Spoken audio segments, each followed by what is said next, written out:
Hello and welcome to my channel. I lit a candle presentations for the XJW community. This is my third YouTube and it is my second in my series on mental health and Jehovah's Witnesses. The last YouTube I talked about hotline services, and I'd like to present options and alternative sources that are not emergency services, of course, before you need the emergency service. So I really started out at the far end of the spectrum here with emergency services or crisis stage. But we know that mental health has a lot more to it than calling a hotline. Certainly, many people here have had situations in their family going on for a long time, and perhaps the family doctor is acquainted with these things. And if you don't have a family doctor, of course, it's good to get someone involved in the mental health field that can understand what is going on in your particular situation that you can call upon. It would be good to get somebody maybe ahead of time. So it can be difficult to impossible to get a person who is actually in need of evaluation or getting some type of help to take it upon themselves to go in. They're often in denial, or their own version of things is such that some of them may feel they're beyond help, or that no one is capable of helping them. But it may be even impossible to get that much out of them to find out why they won't do anything about what's going on, or they won't recognize what is going on. So the thing is, it's, again, I say, up to the family or somebody who cares about a person to really to be an advocate for them. And if they end up going into a hospital or some other type of facility, they really need to have an advocate to check up on them and see what is going on. Are they receiving good care? There are many cases of abuse and neglect related to people trying to get mental health services, and that is whether they are rich or poor, no matter what type of facility. But certainly county health services have a reputation, and it's really good to realize that you may need to see what is going on and talk to the psychiatrist or representative that they have. I came across a website that is called Please Live. Again, that is Please Live. And it has about 100 different types of hotline. Everything from Eaters Anonymous, codependence, and everything. And this is really good to know because these are support groups and groups with lots of information and providing resources, and there are people that have gone through a lot of this themselves. So if you have anything at all going on, why not check this out now? Now, of all the things in the world that is causing a lot of problems in people's mental health state, it is alcohol.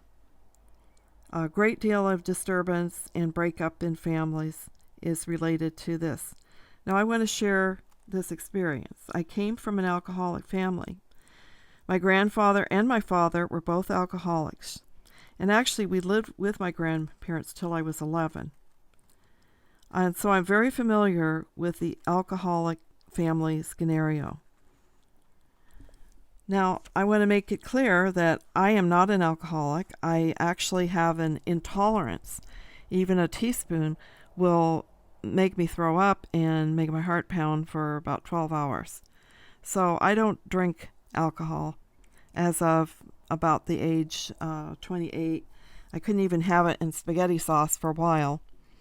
Occasionally, I'll put a little bit in of liqueur or something in something like a dessert, but It isn't my problem, except that it has affected me from other people who are alcoholics.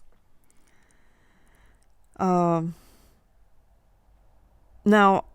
I know that AA has helped many people, and I brought this to the attention of some different elders in different congregations over the years, and their reaction was that they could not recommend or tolerate people going to AA. Now, I thought this, of course, was really crazy, and their reasoning be that AA has a prayer and has a spiritual focus. So, how crazy is that? They're considering it going to another church and being a heretic of the Witness organization. So I asked how many people were deprived of getting help with alcoholism through AA. I know, then you probably know, that you get little to no real help with any of these type of issues. You just get condemnation, humiliation, maybe disfellowshipping, reproof, and that's their way of dealing with things. And of course, they don't have any problems because they just disfellowship people that are a problem. I've heard and seen on the YouTubes what a problem alcoholism is at Bethel, and we all know about the Toni Morris debacle. It is really sad and something to ponder, but many witnesses who were not allowed to contact AA or other type of organizations could have been helped through emotional problems with these different groups. So this is one of the problems with any type of addiction. Alcohol can set up many bad effects in the body and even cause brain damage. So it just reminds me of the scripture about the Pharisees who go over sea and dry land to make one convert, and after doing so, making more of a subject for Gehenna than he was before. And then the other scripture, woe to you scribes and Pharisees, because you block up the kingdom. They stand in the way of people developing as human beings, and so they really cannot progress spiritually or in other ways when there are addictions involved. So they really can't become that great spiritual person or find themselves till they get over an addiction. When people succeed in getting over addictions, they have had to put their entire focus and all their strength and energy into dealing with the addictive substance. So we know that really many people can't overcome addictions unless their environment is also changed. They need to be put in a different and total environment, and their entire focus needs to be on overcoming. I don't think that a lot of people ever will be able to kick certain bad addictions unless they do this process. I think in the past the idea of a sanatorium or rest home was very valid. Well, we know that the society has told people when they have different problems just to go to the meetings, go out in service, study, pray, etc. Actually, this is not what people need to have done. Like I said, they need to focus first on getting themselves straightened out in their own lives first, whatever that takes. So the society has ignored these people in ways, or has a very punishing attitude when this is not what helps to get them over things. So it's their pattern. They don't want to deal with the real condition of the human race. The thing is, like Jesus said, people who are well don't need a physician. So you might as well say at the Kingdom Hall, they can put up a sign, only perfect people enter here, or if you have any problems, don't bother entering. This is their attitude, really.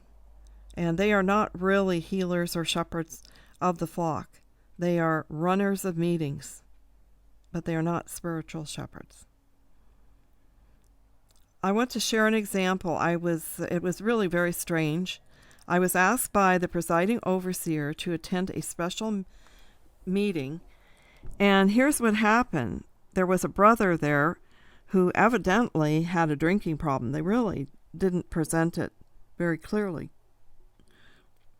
Nothing was explained very well. I just remember the overseer counseling him there in front of us, you shouldn't drink even a little. And it just really wasn't enough, of course. And the man did not succeed in that regards, but he also hit his son with a hammer later. Now, I know this is true, and this man needed a lot more help than these supposed elders gave.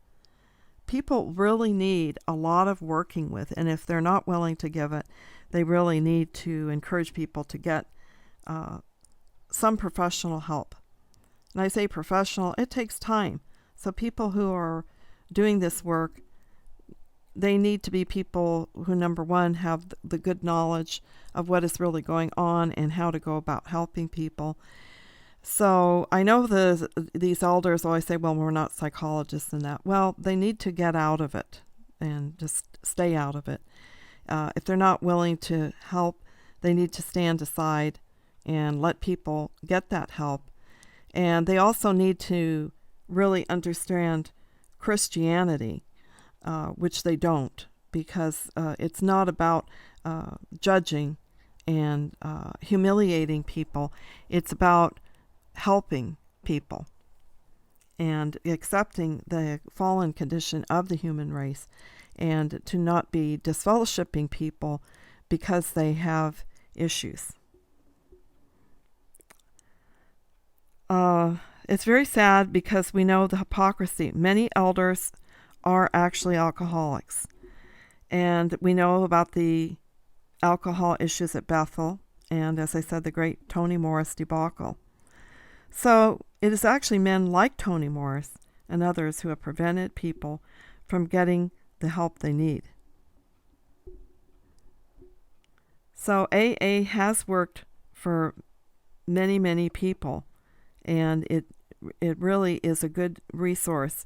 If there's any problem that you're concerned about at all with people with who are perhaps just weekend alcoholics or whatever, or they think that they are entitled to have a glass of wine every day, there could be underlying issues there where they do need to at least educate themselves a little bit more about what alcohol does.